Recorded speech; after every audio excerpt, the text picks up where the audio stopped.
Hey everybody, it's Monday again.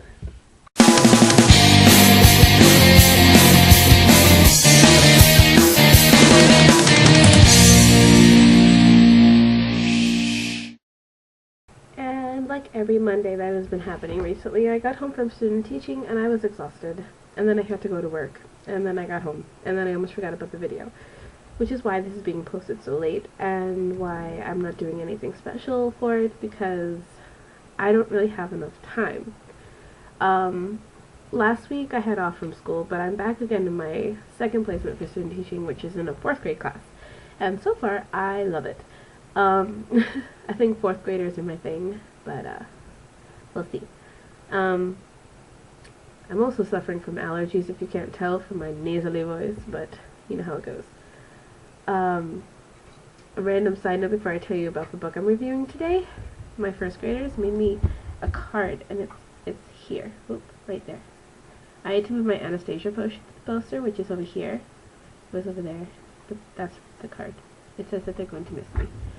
So, I don't actually have the book with me because it was due back at the library, but I actually ordered my own copy, which should be coming in the mail in about 3 days. The book I want to review is Winnie the Pooh by A. Milne. A quick fact, Winnie the Pooh is actually, Winnie is a real bear, and Milne's son would always go to the circus and see this bear, and he was allowed to touch the bear and pet the bear, and his name was Winnie. So he renamed his teddy bear Winnie, and the Pooh comes from, the very first story is Winnie the Pooh was hanging from a balloon trying to trick bees into thinking that he was a storm cloud so he could take their honey, and his arms were stuck up for so long that for weeks after he was brought down by Christopher Robin, he couldn't take them down, and the only way he could get insects off his nose is by going poo, poo, poo, and hitting them with air. So that's the explanation of why his name is Winnie the Pooh. I thought the stories were great. If you have children that you want to read these to, these are amazing stories.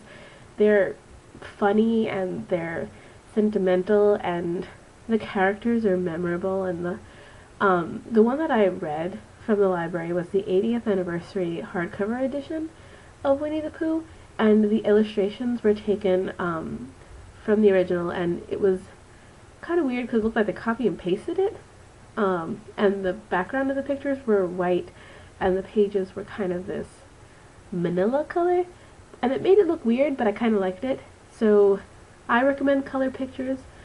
The book I ordered is an anthology that has Winnie the Pooh, which is the first book, and The House at Pooh Corner, which is the second book. The house refers to the house that Winnie the Pooh builds Eeyore at a place where the wind can't reach it that he calls Pooh Corner. Yes, so that's that. I do recommend it.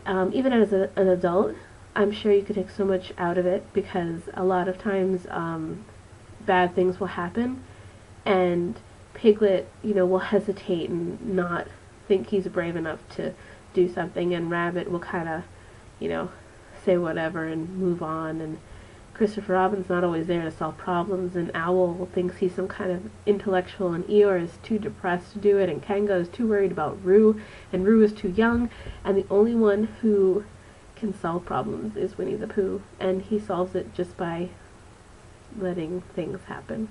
So it kind of reminds you sometimes that, stuff happens, get over it and solve it to the best of your abilities, which is something that I need to remember a lot, but I'm learning. I have not finished The House at Pooh Corner because I had to return the book, and the copy I ordered has not come back yet. And by back yet I mean to my house. I will read that hopefully when it arrives. I also will then read The Pooh, which is a book talking about specifically Winnie the Pooh and how he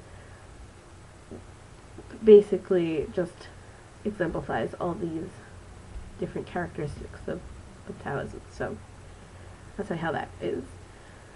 Other than that, I am reading a book called The Reformed Vampire Support Group, which is actually really funny. If you are a fan of vampires and are sick of the Twilight complete hysteria.